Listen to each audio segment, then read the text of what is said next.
Kalau sampai kamu merusak masa depan anakku, hancur hidupmu. Ambil uang pesangon ini, tanda tangani surat cerai, dan pergi dari sini sekarang juga. Suara bentakan ibu mertua menggema di seluruh ruang perawatan. Di sampingnya, suami yang seharusnya menjadi pelindung justru ikut melemparkan surat cerai, sama sekali tak peduli pada darah dagingnya yang baru saja lahir ke dunia. Namun, mereka tidak pernah tahu. Di dalam saku menantu yang mereka usir dengan kaki telanjang itu, tersimpan sebuah kunci rahasia yang akan menentukan nasib rumah sakit ini. Semua karena satu cincin emas tua yang selalu mereka ejek kampungan. Mereka tak pernah membayangkan bahwa esok pagi, para direksi rumah sakit akan membungkuk 90 derajat di hadapan menantu itu, dan sang ibu mertua akan pingsan di tempat. Jika kisah ini menyentuh hati Anda, mohon berikan dukungan dengan menekan tombol subscribe dan like. Pukul 3 dini hari. Hujan deras mengguyur tanpa ampun, memukul-mukul jendela kaca rumah sakit. Di dalam ruang perawatan yang dingin itu, Ayu Lestari memeluk bayinya yang baru lahir, bahkan nyaris tak berani bernapas dengan keras. Tubuh pasca melahirkannya terasa remuk, dan nyeri di perut bagian bawahnya masih terus berdenyut. Tiba-tiba, pintu kamar dibanting hingga membentur dinding, menciptakan suara yang memekakan telinga. Ibu Wati, sang ibu mertua, menyerbu masuk seperti banteng terluka. "Hei, kamu belum pergi juga? Apa perkataanku tidak kamu anggap?" Tanpa menunggu jawaban, Ibu Wati menggeledah laci di samping tempat tidur Ayu. Ia menyambar dompet Ayu, menarik keluar kartu ATM, lalu melemparkannya ke lantai seolah meludah. "Ini kartu anakku, kan? Kembalikan." Datang dengan tangan kosong, pergi juga harus dengan tangan kosong. Dasar tidak tahu diri, tidak punya sopan santun karena tidak punya asal-usul yang jelas. "Bu, saya bahkan belum selesai masa nifas." Di luar hujan badai, Ayu memohon, tapi sia-sia. Ibu Wati seolah tuli. Tak lama kemudian, beberapa staf rumah sakit masuk. Mereka mulai mengemasi barang-barang Ayu dengan kasar. Suara resleting koper yang ditutup bagai silet yang menggores jantung Ayu. "Pasien, administrasi kepulangan Anda sudah selesai. Silakan keluar," kata seorang perawat dengan nada dingin. Di hadapan uang, malaikat berbaju putih pun bisa sirna. Ayu didorong keluar dari kamar seperti barang rongsokan. Saat pintu lift tertutup, suara tawa mengejek Ibu Wati menusuk punggungnya. "Rasakan. Melahirkan produk gagal tapi berharap hidup mewah. Didikan macam apa yang kamu dapat sampai melahirkan anak cacat seperti itu? Produk gagal." Kata-kata itu menancap di hati Ayu seperti paku. Lobi lantai 1 terasa sedingin es. Di luar, petir menyambar seolah hendak membelah dunia. Hanya berbalut baju pasien tipis dengan sebuah kardigan, Ayu gemetar sambil memeluk erat bayinya. Giginya bergemeletuk, dan rambutnya yang basah menempel di dahi. Saat itu, pintu putar bergerak dan Baskara, suaminya, masuk. "Mas tolong. Anak kita butuh ASI. Izinkan aku tinggal malam ini saja," Ayu memohon sambil memegang ujung celana Baskara. Lututnya menyentuh lantai marmer yang dingin. Namun, Baskara menatapnya seolah melihat serangga menjijikan. "Lepaskan, bajuku jadi kusut." Baskara menepis tangan Ayu dengan kasar. Ia membuka payung dan berbalik tanpa perasaan. "Jangan hubungi aku lagi, surat cerai akan segera diurus. Mau kau buang ke panti asuhan atau kau rawat sendiri, terserah. Jangan hancurkan hidupku." Pernikahan ini dari awal memang tidak selevel. Baskara pun lenyap ditelan hujan. Ayu terduduk lemas. Air hujan yang menerobos dari celah pintu membasahi bedong bayinya. Sang bayi mulai merengek. Dengan tangan basah, Ayu mengelus pipi anaknya. "Maafkan ibu, nak, maafkan ibu yang tidak berdaya. Karena tak punya uang, tak punya kuasa, darah dagingnya dihina seperti sampah." Ayu menggertakkan giginya hingga berbunyi. Setelah menyeka air mata yang bercampur air hujan, sorot matanya berubah tajam. Rasa sedih telah sirna, digantikan oleh tekad sedingin baja. "Produk gagal? Bukan. Kalianlah sampah yang sebenarnya, dan aku yang akan membersihkannya." Ayu mengeluarkan sesuatu dari sakunya, sebuah cincin emas tua yang kusam dan kuno. Cincin yang selalu diejek kampungan oleh keluarga suaminya. Ia menggenggam cincin itu erat-erat hingga terasa menusuk telapak tangannya. Dengan tangan gemetar, Ia mengeluarkan ponsel dan menelepon seseorang. Baterainya tinggal 3%, layarnya berkedip-kedip sekarat. Nada sambung terdengar panjang. "Ayah, tolong angkat." "Halo?" Terdengar suara pria tua yang berat dan berwibawa dari seberang telepon. "Sekarang kamu paham, kan? Manusia seperti apa yang hanya mengejar uang?" Ayu mengangkat wajahnya yang basah. Ia menatap gedung rumah sakit di hadapannya dengan sorot mata dingin yang mematikan. "Iya, Ayah. Akuisisi rumah sakit ini. Biar aku yang urus langsung." Hujan yang mengguyur semalaman akhirnya reda. Pagi datang dengan cerah, seolah tak terjadi apa-apa. Lobi rumah sakit Keluarga Sejahtera tampak lebih sibuk dari biasanya. Baskara, yang akan segera dipromosikan menjadi direktur utama, dan ibunya, Ibu Wati sang istri pemilik yayasan, sedang memarahi para staf sejak pagi buta. Ibu Wati, yang mengenakan syal sutra mahal, mengetuk-netuk lantai dengan ujung tongkatnya. Lantainya dipel sampai mengilap. "Kalian tidak tahu hari ini Chairman Grup Medika Jaya akan datang? Kalau ada setitik debu saja, kalian semua kupecat." Hardiknya. Para petugas kebersihan bergegas bekerja dengan ketakutan. Baskara juga tampak cemas sambil merapikan dasinya. "Bu, bagaimana kalau perempuan itu datang dan membuat keributan? Kalau kontrak hari ini gagal, promosi saya juga batal." Ibu Wati tertawa remeh. "Kamu ini ada-ada saja. Setelah diusir seperti gelandangan di tengah hujan, mana mungkin dia berani menunjukkan wajahnya lagi? Dia pasti terlalu malu. Justru karena kita sudah menyingkirkannya, jalan kita menuju kesuksesan sekarang mulus." Ibu dan anak itu sama sekali tidak menyadari bencana yang akan segera menimpa mereka. Sungguh ironis. Mereka bisa begitu percaya diri setelah membuang manusia seperti sampah. Saat itu, terdengar deru mesin mobil mewah. Iring-iringan sedan hitam premium meluncur mulus ke depan pintu utama rumah sakit. "Mereka datang," seru Ibu Wati. Baskara segera menegakkan tubuhnya. Para staf serentak berhenti bekerja dan berbaris menghadap pintu. Ini adalah kunjungan Chairman Grup Medika Jaya yang akan menentukan nasib mereka. Pintu sedan terdepan terbuka. Ibu Wati dan Baskara serempak membungkuk 90 derajat. "Selamat datang, Bapak Chairman. Sebuah kehormatan bagi kami menerima kunjungan Anda di tempat yang sederhana ini." Sapaan mereka menggema di lobi. Namun, yang keluar dari mobil bukanlah pria tua berambut putih yang mereka tunggu. Tok, tok, tok. Suara sepatu hak tinggi menggema di lantai marmer. Sosok itu berjalan mendekat. Baskara, yang masih menunduk, melihat sepasang sepatu hak tinggi hitam yang elegan, bukan sepatu pantofel pria yang ia duga. Merasa aneh, ia perlahan mengangkat kepala. "Hah?" Ia terkesiap mundur. "Ayu, kamu sudah gila?" Orang yang turun dari mobil tak lain adalah Ayu, menantu yang telah ia usir. Rambutnya yang kemarin basah kuyup kini tertata rapi. Wajahnya yang pucat kini memancarkan aura dingin dan berkuasa. Ia tampak seperti orang yang sama sekali berbeda. Ibu Wati juga terbelalak seolah melihat hantu. Wajahnya memerah karena marah, ia mengangkat tongkatnya. "Beraninya kamu datang ke sini? Mau memeras uang? Sudah kubilang tidak ada pesangon lagi." "Satpam, sedang apa kalian?" Cepat seret perempuan tak tahu malu ini keluar. Para satpam bergegas mendekat untuk memegang lengan Ayu. Namun, Ayu tetap tenang. Ia menepis tangan satpam dengan kasar. "Jangan sentuh saya." Suaranya terdengar tajam. "Kalian tahu siapa yang membayar gaji kalian?" Ibu Wati menunjuk-nunjuk. "Perempuan ini sudah gila. Cepat seret dia keluar." Saat itulah, pintu mobil kedua dan ketiga terbuka serempak. Puluhan orang berjas hitam keluar. Mereka adalah para eksekutif inti Grup Medika Jaya dan tim pengacara khusus rumah sakit. Mereka melewati Ibu Wati dan Baskara seolah keduanya tak terlihat, lalu berhenti di depan Ayu.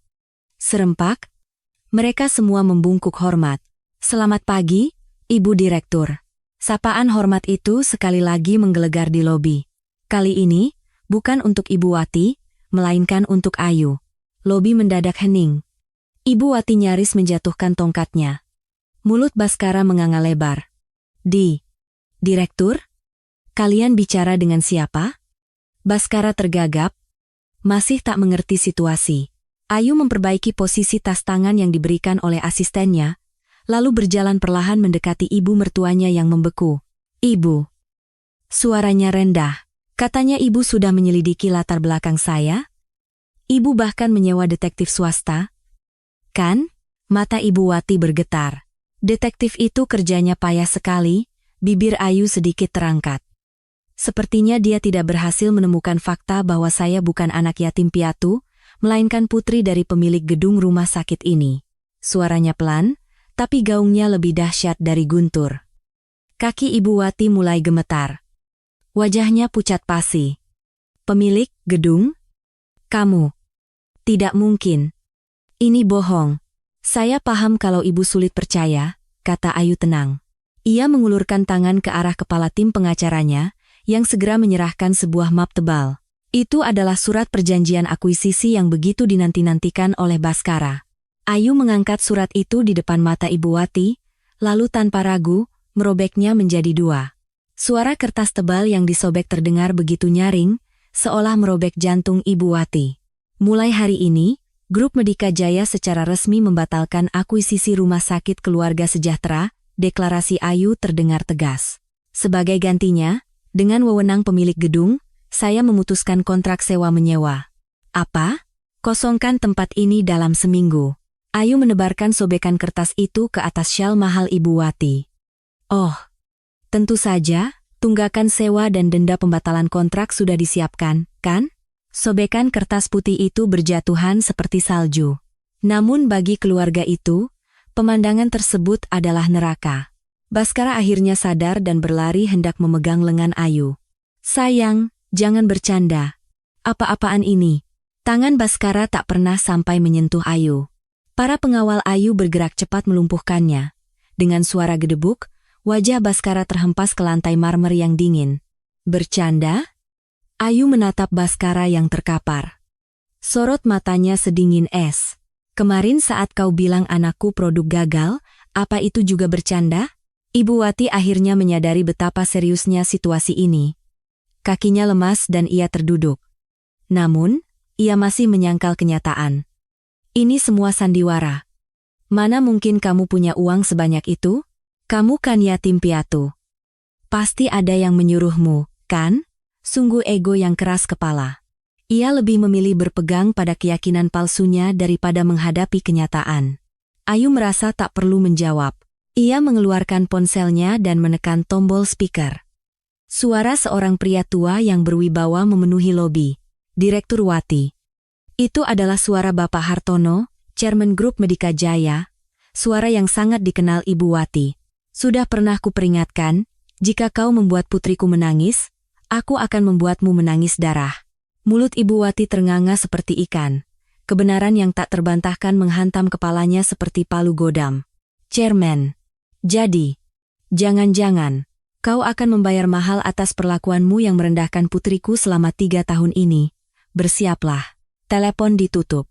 Suara tut-tut itu seolah menjadi pertanda terputusnya garis hidup Ibu Wati. Ia bahkan tak mampu berteriak. Di tempat itu, ia terkencing di celananya. Cairan kuning mengalir di lantai. Tak ada seorang pun yang menolongnya. Para staf hanya menonton dengan tatapan puas atau ketakutan. Ayu membuang muka seolah melihat sesuatu yang kotor. Ia menatap ke arah ruang bayi, tempat anaknya berada. Saatnya menepati janji yang ia ucapkan di tengah hujan badai semalam. Ini baru permulaan. Mata Ayu tak bergetar sedikit pun. "Penghinaan yang diterima anakku, akan kubalaskan 1000 kali lipat." Topeng telah terbuka. Siapa pemilik sebenarnya telah terungkap. Tapi ini barulah awal. Drama tragis dari orang-orang serakah yang menggali kubur mereka sendiri baru saja dimulai. Ancaman dingin Ayu bukanlah gertakan sambal. Siang itu juga, rumah sakit berubah menjadi medan perang. Satu perintah dari Ayu melumpuhkan seluruh sistem rumah sakit. Bagian administrasi berteriak karena sistem pendaftaran pasien mati total. Apotek kebanjiran telepon karena sistem pemesanan obat diblokir. Tapi masalah terbesarnya berbeda. Apa? Kartu kredit perusahaan kita dibekukan? Bagaimana bisa? Di ruangannya, Ibu Wati berteriak histeris pada manajer keuangan di telepon. "Betul, Bu. Pihak pusat membekukan semua rekening perusahaan. Kita bahkan tidak bisa membayar tagihan obat sekarang. Ibu Wati merasa dadanya terbakar. Ia membanting telepon ke lantai. Di sebelahnya, Baskara hanya bisa memegangi kepalanya. Bu, bagaimana ini? Para sales dari perusahaan farmasi sudah datang menagih utang. Mereka dengar rumornya. Bagaimana kita bisa mendapatkan 42 miliar rupiah sekarang? 42 miliar rupiah. Itulah jumlah denda dan tunggakan sewa yang ditagih oleh Ayu. Angka yang fantastis untuk tagihan dari menantu yang dulu mereka anggap remeh. Bagaimana caramu menjaga istrimu sampai jadi begini? Cepat bujuk dia. Minta maaf. Kamu kan kepala keluarga. Ibu Wati menunjuk-nunjuk Baskara. Namun kali ini, Baskara tidak tinggal diam. Anak mama yang selalu bersembunyi di balik rok ibunya itu akhirnya menunjukkan taringnya. Ibu yang menyuruhku mengusirnya. Ibu yang bilang dia cacat, kenapa sekarang menyalahkanku? Aku juga korban. Apa? Anak kurang ajar? Ibu Wati hendak menampar Baskara, tapi Baskara menepis tangan ibunya dengan kasar. Ikatan di antara ibu dan anak itu telah hancur berkeping-keping. Begitu tali uang putus, kedok keluarga pun ikut terkoyak. Tiba-tiba, terdengar keributan dari luar. Pak Direktur. Orang dari pengadilan datang untuk melakukan penyitaan. Wajah Ibu Wati dan Baskara langsung pucat pasi. Penyitaan secepat ini? Cara kerja Ayu benar-benar cepat dan tanpa ampun. Keduanya bergegas lari ke koridor. Para jurusita dengan stiker merah sudah menempelkan segel di perabotan rumah sakit. Para pasien berbisik-bisik dan beberapa di antaranya merekam dengan ponsel. Jangan, itu milikku. Jangan sentuh. Ibu Wati memeluk guci keramik kesayangannya. Ia bahkan merebahkan diri di lantai. Namun, para jurusita tetap dingin. Jangan menghalangi tugas kami. Minggir. Mereka mendorong Ibu Wati dan menempelkan stiker merah di guci itu juga. Ibu Wati menangis histeris sambil memukul-mukul lantai. Melihat pemandangan itu, Baskara mundur perlahan. Ia sangat malu. Saat itulah matanya menangkap sosok Ayu yang sedang menonton dari kejauhan. Ayu bersandar di pagar pembatas lantai 2. Menatap ke bawah tanpa ekspresi, seolah sedang menonton pertunjukan teater. Baskara secara naluriah berlari menaiki tangga. Ayu! Sayang! Ayu menoleh. Baskara langsung berlutut di hadapannya. Aku salah. Aku memang brengsek. Tapi dia anak kita. Aku ayahnya. Jangan begini demi anak kita. Baskara dengan hina memegangi ujung celana Ayu. Anak yang kemarin ia sebut produk gagal dan ia buang. Kini ia jadikan tameng untuk memohon belas kasihan. Ayu merasa mual melihatnya. Ayah? Kamu tidak pantas menyandang status itu? Kamu sudah menandatangani surat pelepasan hak asuh, ingat? Itu karena ibu yang menyuruh. Lagi-lagi alasan ibu? Apa kamu tidak bosan? Ayu menepis tangan Baskara seolah mengibaskan serangga. Saat itu, terdengar suara dari radio komunikasi pengawal Ayu, Ibu Direktur, ada telepon dari ruang bayi. Bayi demam tinggi dan sepertinya mulai kejang. Mata Ayu terbelalak. Baskara juga mendengarnya. Entah karena instingnya sebagai dokter atau perhitungan untuk mencari kesempatan terakhir, Baskara langsung berdiri. Kondisinya tidak bagus. Biar aku yang periksa. Aku seorang dokter. Baskara hendak berlari ke ruang bayi. Namun, Ayu menghalanginya. Singkirkan tangan kotormu. Kalau kau berani menyentuh anakku seujung kuku pun, aku tidak akan tinggal diam. Ayu mendorong Baskara dengan keras hingga ia terjatuh. Ayu dan para pengawalnya bergegas ke ruang bayi. Baskara tertinggal sendirian di lantai koridor yang dingin, hanya bisa menatap punggung Ayu yang menjauh. Kata orang, yang jatuh tak punya sayap. Pria yang dulu bermimpi menjadi direktur utama rumah sakit, kini bahkan tak bisa melihat anaknya sendiri, dan kejatuhannya ini, bahkan belum mencapai dasar. Neraka yang lebih dalam dan gelap telah menantinya. Untungnya, bayi itu hanya demam biasa. Berkat penanganan cepat dari tim medis grup Medika Jaya, kondisinya kembali stabil. Ayu menghela napas lega sambil menyekadahi anaknya yang tertidur. Namun, di luar rumah sakit, situasi memanas. Ibu Wati yang terpojok mulai melakukan perlawanan terakhir. Kejajaman menantu kaya. Pukuli mertua dan rebut rumah sakit. Video wawancara dengan judul bombastis itu menyebar cepat di grup-grup WhatsApp ibu-ibu dan YouTube. Dalam video itu, Ibu Wati menangis dengan rambut acak-acakan dan mata lebam. Tentu saja lebam itu didapat karena ia terjatuh sendiri saat mencoba menghalangi penyitaan. Tapi di video, ia tampak seperti korban yang malang.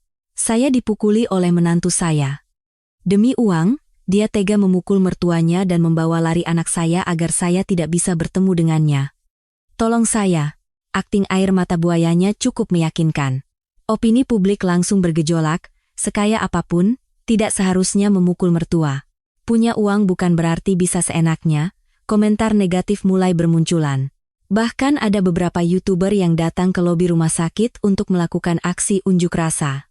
Di depan mereka, Ibu Wati memakan mie instan. Melanjutkan sandiwaranya sebagai mertua yang teraniaya. Sekretaris Ayu masuk ke ruang perawatan sambil membawa tablet. Ibu Direktur, opini publik mulai tidak terkendali. Sepertinya kita harus mengeluarkan rilis pers. Ayu menatap wajah munafik Ibu Wati di layar tablet. Klarifikasi? Memberi klarifikasi pada manusia seperti itu adalah sebuah kemewahan.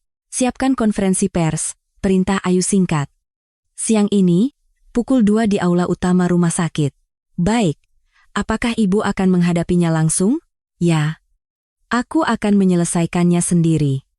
Oh, dan siapkan video yang sudah kita simpan itu. Pukul 2 siang.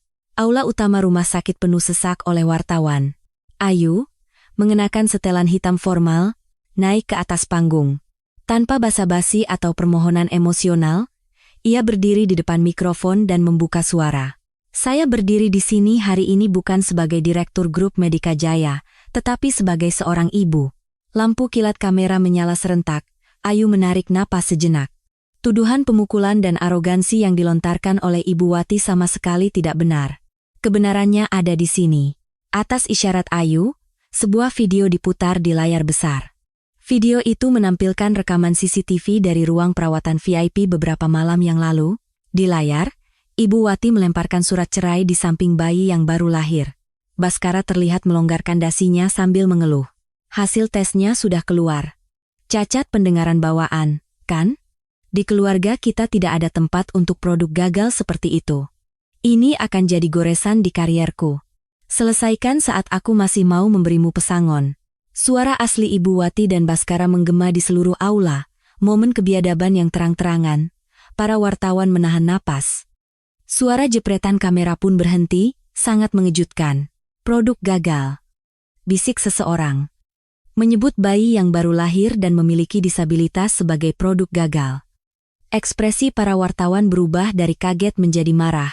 Ayu menambahkan dengan suara bergetar, begitu anak saya divonis mengalami gangguan pendengaran, mereka langsung mengusir saya. Mereka memaksa saya untuk membuang anak saya.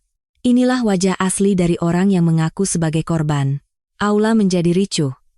Siaran langsung di internet dibanjiri komentar. Semua menghujat keluarga itu. Itu manusia atau iblis, binatang saja tidak membuang anaknya sendiri.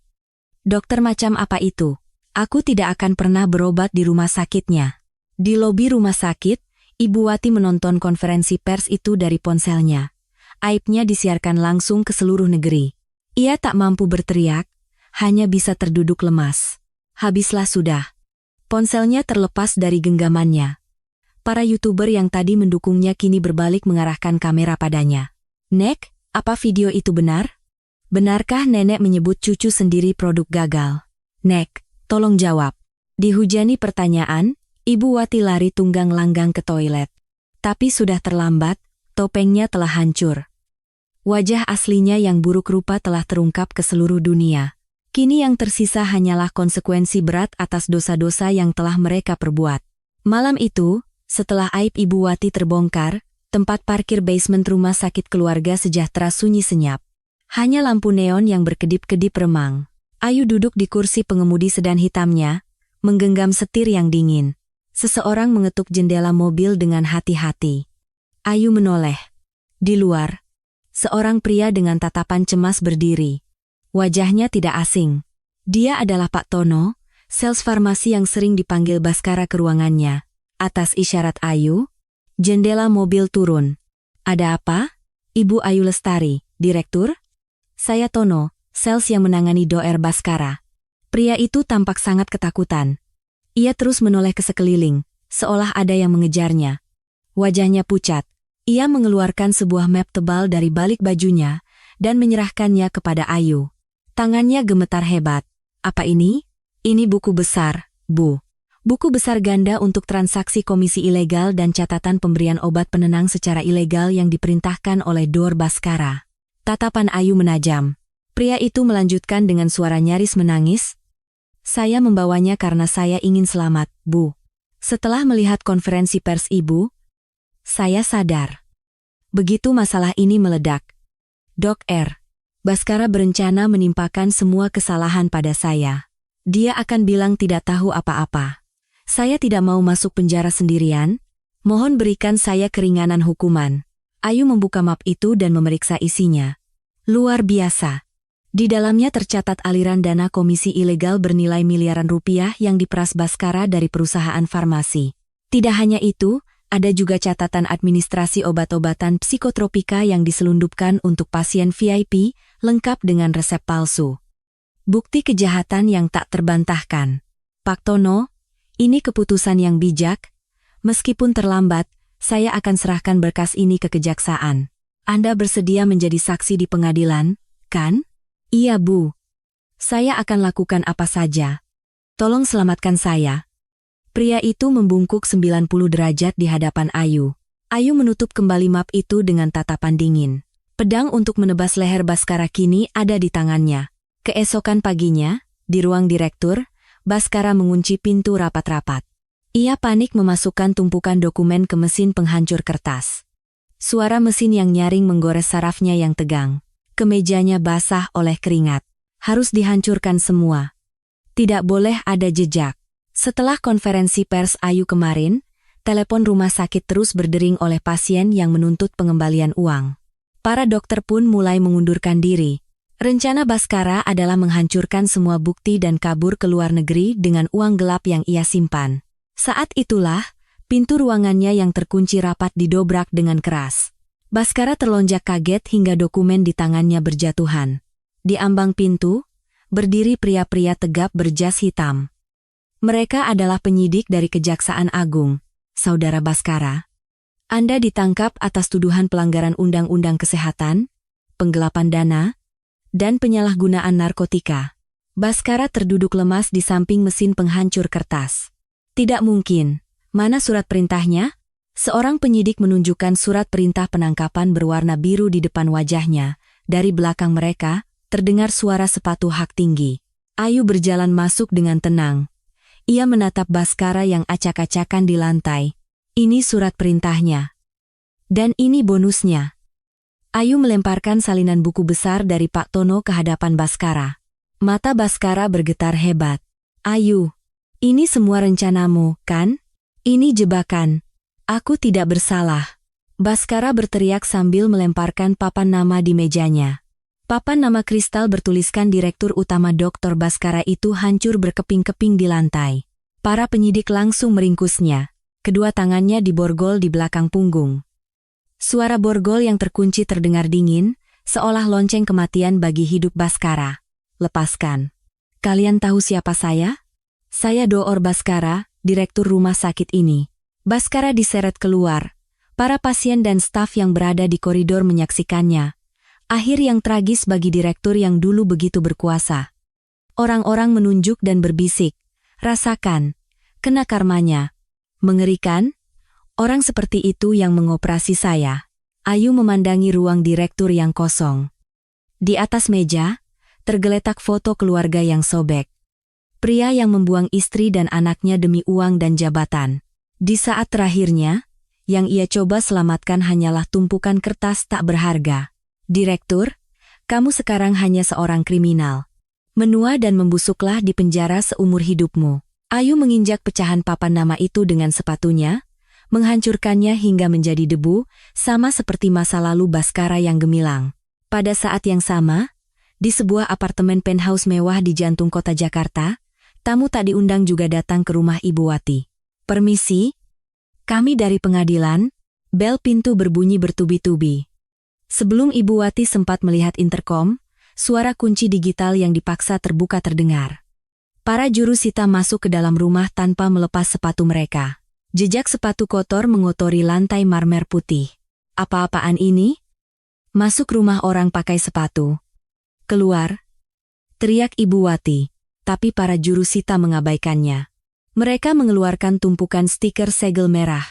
Kami datang untuk melakukan penyitaan, jangan menghalangi. Mereka mulai menyegel harta karun Ibu Wati satu persatu.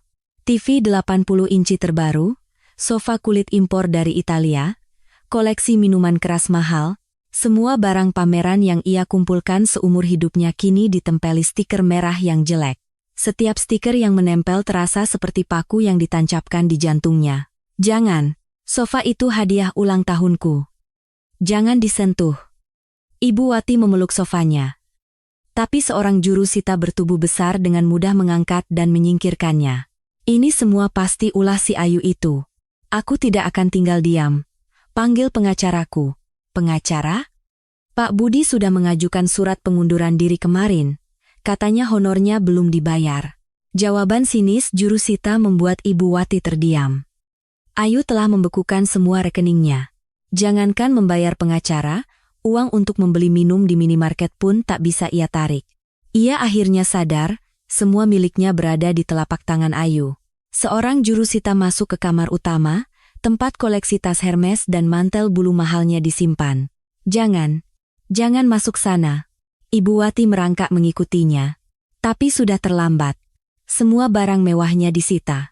Jurusita itu lalu menatap pakaian yang dikenakan Ibu Wati. Kardigan yang Anda pakai itu juga. Tolong dilepas. Itu barang mewah. Apa?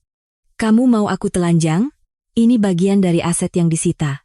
Jika tidak kooperatif, kami akan melepasnya secara paksa. Dengan gemetar karena malu, Ibu Wati akhirnya melepas kardigan kasmirnya. Sebagai gantinya, jurusita melemparkan sebuah jaket tipis usang yang tergeletak di rak sepatu. Pakai ini saja. Di luar dingin. Mengusirku? Ini rumahku. Rumah ini juga sudah dilelang. Pemenang lelang meminta agar rumah ini segera dikosongkan. Silakan keluar. Ibu Wati diseret keluar dari apartemennya. Pintu besi yang berat tertutup tanpa ampun di belakangnya. Ia diusir dari penthouse tempat ia hidup mewah seumur hidupnya. Di tangannya hanya tersisa beberapa lembar uang 10 ribuan dan kartu transportasi yang saldonya kosong. Ayu. Menantuku. Ibu Wati terduduk di lantai koridor yang dingin dan menangis sejadi-jadinya. Para tetangga yang melihatnya hanya bisa berbisik dan mencibir. Rasakan, dulu sombong mengusir menantunya. Itulah, perbuatan jahat pasti ada balasannya. Ibu Wati berlari menuruni tangga darurat. Di luar, hujan gerimis mulai turun, persis seperti malam itu. Tapi kali ini, tak ada sopir yang menjemputnya. Tak ada anak yang memayunginya. Tanpa tujuan, ia berjalan tanpa arah di tengah hujan. Perutnya terasa lapar. Ia berhenti di depan sebuah minimarket, menatap nasi bungkus di etalase, makanan yang dulu ia hina, kini tampak seperti hidangan paling lezat di dunia. Dengan tangan gemetar, ia mengambil sebungkus nasi dan mencoba memasukkannya ke dalam saku. Nek, mau mencuri ya? Bentak penjaga toko. Ibu Wati terkejut hingga nasi bungkus itu terjatuh. Bukan, saya bukan tidak punya uang. Dompet saya ketinggalan. Cepat pergi sebelum saya panggil polisi. Sudah tua kok kelakuannya begitu? Diusir dari toko. Air mata kesedihan Ibu Wati tumpah ruah. Akhirnya, ia tiba di sebuah terminal bus yang kumuh. Di antara para gelandangan, ia menggelar selembar koran dan berbaring. Dinginnya lantai semen terasa menusuk hingga ke tulang. Bagaimana hidupku bisa jadi begini? Rumah sakitku? Rumahku. Ibu Wati menangis tersedu-sedu. Dulu, ia merasa seperti penguasa dunia saat mengusir Ayu. Tapi semua itu hanyalah istana pasir yang dibangun di atas tali keserakahan yang rapuh. Ombak datang, dan istananya lenyap tanpa jejak. Yang tersisa hanyalah seorang wanita tua serakah yang menyedihkan. Isak tangisnya lenyap ditelan kegelapan terminal. Malam di sel tahanan terasa lebih panjang dan dingin daripada di dunia luar. Di sel sempit berukuran 3 kali 3 meter, Baskara meringkuk di pojok, menatap langit-langit dengan hampa. Bau apek dan keringat membuatnya sesak napas. Kenapa? Kenapa aku harus ada di sini? Beberapa hari yang lalu, ia adalah direktur rumah sakit ternama di Jakarta. Sekarang, ia hanyalah tahanan dengan nomor 3805. Tak bisa dipercaya. Seorang tahanan bertubuh besar, kepala kamar di sel itu, mendengkur keras. Kakinya yang besar menyenggol paha Baskara. Baskara merasa muak. "Hei, bisa diam tidak? Berisik!" Bentak Baskara sambil mendorong kaki itu. Pria itu terbangun. Matanya yang sayu menatap Baskara dengan tajam. "Kau bilang apa barusan?" Baskara mendengus. "Aku ini dokter. Levelku beda dengan kalian para kriminal." Seketika, seisi sel hening. Kepala kamar itu tertawa sinis. "Dokter, di sini kita semua sama, maling dan penipu. Jangan sok jadi orang terhormat di sini." Tangan kasarnya mencengkeram kerah baju Baskara dan membantingnya ke dinding. "Sekali lagi kau sombong, akan kubuat kau benar-benar butuh dokter." Baskara terlempar ke lantai. Tak ada yang menolongnya. Ia hanya bisa menangis dalam diam. Semua kehormatan yang ia miliki tak ada artinya di sini. Keesokan paginya, seorang sipir memanggilnya. 3805, ada surat. Baskara berharap itu dari pengacaranya. Mungkin ibunya berhasil menyewa pengacara hebat. Tapi saat melihat pengirimnya, jantungnya mencelos. Pengirimnya adalah Kementerian Kesehatan. Dengan tergesa-gesa ia membuka amplop itu. Di dalamnya ada selembar surat resmi. Pemberitahuan sanksi administratif. Pencabutan izin praktik dokter. Dunia Baskara seakan runtuh. Kakinya lemas. Ia tak pernah membayangkan hidup tanpa gelar dokter. Gelar itu adalah segalanya baginya. Tanpa itu, ia hanyalah cangkang kosong. Tidak. Izin praktikku. Hidupku. Baskara meremas surat itu sambil meraung. Ia menulis surat untuk ibunya dengan putus asa, memohon untuk dikeluarkan. Namun, beberapa hari kemudian, surat itu kembali dengan stempel penerima tidak ditemukan. Orang di alamat itu sudah tidak ada. Katanya sudah pindah. Kata sipir dengan acuh tak acuh. Baskara akhirnya sadar, ibunya juga telah diusir dari penthouse-nya. Ibunya kini juga menjadi gelandangan. Tak ada seorang pun di dunia ini yang bisa menolongnya lagi. Penyesalan datang terlambat, saat ia telah kehilangan segalanya. Beberapa hari kemudian, seorang sipir datang lagi. 3805, ada yang besuk, sebuah harapan kecil muncul di hatinya. Mungkin Ayu? Atau ibunya yang berhasil mendapatkan uang? Ia bergegas ke ruang besuk. Tapi di balik kaca, yang duduk di sana bukanlah ibunya yang anggun, melainkan seorang wanita tua dengan rambut putih acak-acakan dan baju kumal. Itu adalah Ibu Wati. "Mama." Baskara terkejut. "Anak bodoh. Gara-gara kamu tidak bisa mengurus istri, hidup kita jadi begini," bentak Ibu Wati. Bukan simpati, melainkan tuduhan yang ia terima. "Apa? Mama yang menyuruhku mengusirnya. Mama yang bilang dia produk gagal," balas Baskara. Air mata frustrasi mengalir di pipinya. "Izin praktikku dicabut, Ma." "Apa? Izin praktikmu dicabut?" Ibu Wati meraung histeris. Harapan terakhirnya pupus sudah. Tanpa gelar dokter, Baskara tak ada artinya baginya. Keduanya saling menyalahkan, berteriak, dan menangis, mengungkap semua kebusukan satu sama lain. Ikatan mereka yang dibangun di atas keserakahan kini hancur lebur. Waktu besuk habis, mereka diseret oleh para sipir, sambil terus saling mengutuk. Itu adalah pertemuan terakhir mereka. Akhir dari sebuah keluarga yang hanya berupa cangkang kosong, tanpa cinta dan kepercayaan. 1 tahun berlalu. Bekas rumah sakit keluarga sejahtera telah berubah total. Dinding abu-abu yang kaku kini dicat dengan warna krem yang hangat. Papan nama yang dingin telah diganti dengan tulisan indah. Pusat Terapi Anak Ceria. Pada hari peresmian, tempat itu ramai oleh para tamu dan keluarga pasien. Ayu berdiri di panggung, mengenakan setelan yang rapi. Di sampingnya, putrinya, Bulan, yang telah tumbuh besar, menggenggam tangannya. Di telinga Bulan, terpasang alat bantu dengar kecil yang berkilau. 1 tahun yang lalu, Di tempat ini, anak saya disebut produk gagal dan diusir. Suara Ayu terdengar mantap.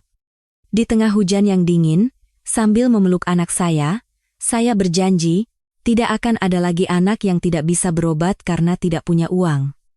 Saya akan membalas penghinaan yang diterima anak saya dengan cinta. Suara tepuk tangan meriah membahana. Pusat ini bukan hanya tempat pengobatan. Ini adalah rumah bagi anak-anak dan orang tua yang terluka oleh stigma masyarakat. Kita tidak akan menyerah. Karena setiap anak di dunia ini adalah mahakarya yang tak ternilai. Setelah acara, Ayu membawa Bulan ke ruang tes pendengaran. Bulan, dengarkan baik-baik ya. Kalau dengar suara, angkat tangan, kata terapis dengan lembut. Sebuah suara elektronik yang sangat pelan berbunyi. Bulan menoleh dan mengangkat tangannya yang mungil. Jantung Ayu berdebar kencang. Setahun yang lalu, anaknya bahkan tidak bereaksi terhadap suara petir. Tes sekali lagi ya, kata terapis sambil menurunkan volume. Ayu menahan napas. Setelah hening sejenak, senyum merekah di bibir Bulan, dan ia kembali mengangkat tangannya. Luar biasa, Ibu Direktur. Perkembangan pendengaran Bulan sangat pesat. Kemampuan otaknya untuk mengenali suara berkembang setiap hari. Sebentar lagi dia pasti sudah bisa bicara dalam kalimat. Ayu mengucapkan terima kasih dengan tulus. Ia memangku Bulan dan menatap matanya. Perlahan, dengan gerakan bibir yang jelas, ia berkata, Bulan, dengar suara. Ibu? Bulan menatap bibir ibunya, lalu mulut kecilnya bergerak-gerak. Ibu. Suara yang terbata-bata, namun sangat jelas. Sebuah kata singkat yang terasa seperti keajaiban bagi Ayu. Dunianya seolah berhenti berputar. Bulan. Sekali lagi, nak. Katakan sekali lagi, Ibu. Kali ini lebih keras dan jelas. Ayu memeluk Bulan erat-erat, air mata yang selama ini ia tahan akhirnya tumpah ruah. Bukan air mata kesedihan, melainkan air mata kebahagiaan yang meluap. Ini adalah harta karun yang tak akan pernah bisa dimiliki oleh mertua dan suaminya yang serakah. Ibu. Bulan menyeka air mata ibunya dengan tangan mungilnya. Ayu berjanji dalam hati, ia akan menjadi perisai yang melindungi kehidupan kecil ini dari badai apapun. Di luar ruangan, terdengar tawa anak-anak lain yang sedang menjalani terapi. Suara-suara riang itu terdengar seperti simfoni terindah di telinga Ayu. Ini bukan lagi rumah sakit dingin yang membuang produk gagal. Ini adalah taman harapan tempat tunas-tunas yang terluka dapat mekar kembali.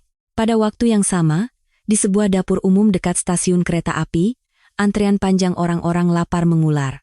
Di antara mereka, berdiri seorang wanita tua yang familiar namun asing. Ibu Wati, Nek, piringnya pegang yang benar. Nanti tumpah. Tegur seorang relawan. Oh, iya, maaf, jawab Ibu Wati sambil membungkuk-bungkuk. Harga dirinya telah lama hilang. Ia mengambil jatahnya, nasi dingin, sayur bening, dan sepotong tempe. Saat ia duduk di pojok, sebuah berita di TV tua menarik perhatiannya. Sosok inspiratif, Ayu Lestari, harapan baru bagi anak-anak dengan gangguan pendengaran. Sendok di tangan Ibu Wati berhenti.